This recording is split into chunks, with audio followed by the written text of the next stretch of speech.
My name's John McKenzie. I'm a lawyer. I have been a lawyer for 32 years now. I live in Pretty Beach on the Central Coast.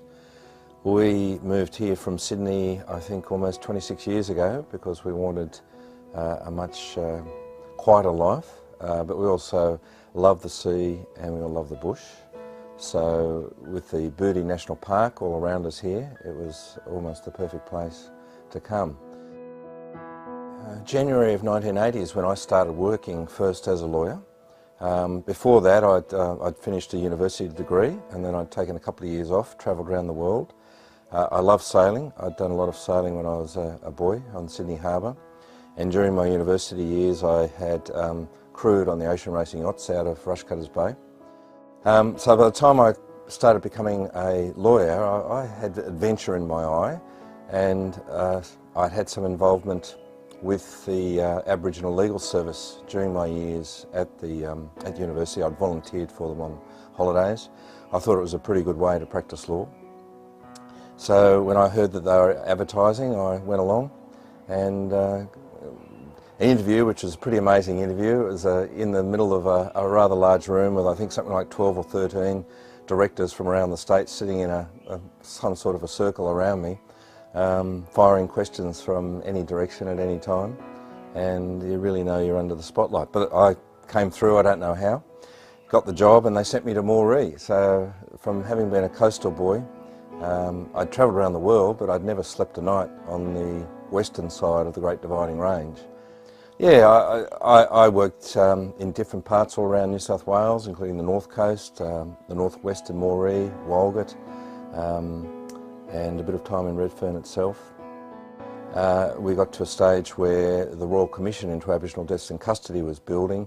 Some people I knew well were appointed as the senior lawyers in that. They asked me to come and join them, and I worked for the 3.5 years of the Royal Commission into Aboriginal Deaths in Custody as the principal solicitor of that Royal Commission. That was incredibly demanding work. It was, as well as being very challenging in a professional way, but emotionally it was very draining. Justice means a big thing to me. Now, justice is a pretty difficult word to define, and I'm not sure that I really know the answer to that. I keep learning what justice really means. I think that I am driven to do the work that I do because of this.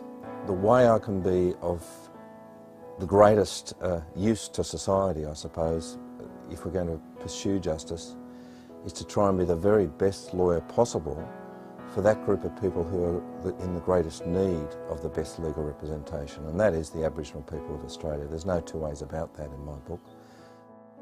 There's a very different way in which Aboriginal people today live to non-Aboriginal people. A lot of non-Aboriginal people don't get that, and in some ways Aboriginal people don't like to play that up because it falls into the racist trap of saying, oh, if you're different, we'll treat you differently. Whereas the real point here is that we're all the same in so many basic human ways, but there are so many different ways of doing the littlest things in life. And I think that's one of the things that overseas travel tells us. I think that's one of the things why I really hope a lot of young Australians do a lot more travelling overseas, simply to get that whole realisation that cultures do things differently, but in the end there's this basic sameness about it all. And I think that's something that I learnt in my young adult life travelling, and I think it's something I'm still trying to impart in my professional life.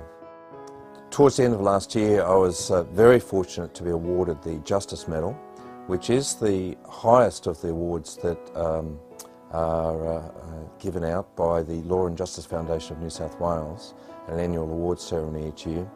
It's given out for people who, over a long period of time, have made a really good contribution to the understanding of law and the upholding of justice. One of my biggest hopes for the Gosfords community is that we're going to grow to a point where there's no longer this fear, which is based on ignorance, of people who are different. Most importantly for me, it's that the Aboriginal people and the way that they live their life is recognised as equally valid, though different, and wonderfully different, something that many other people can learn from, but also a culture that, and a people living that culture who need some special assistance.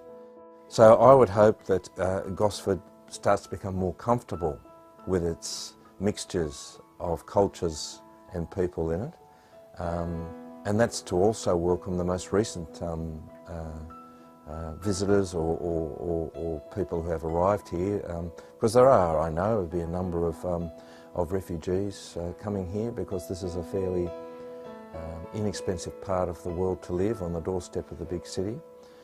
So I'm very keen on welcoming all of those people. Everyone's got something to add to the community, and provided people come into a community with a view that they want to join it and be part of it, then that's all we should expect, and we can learn from them and they can learn from us.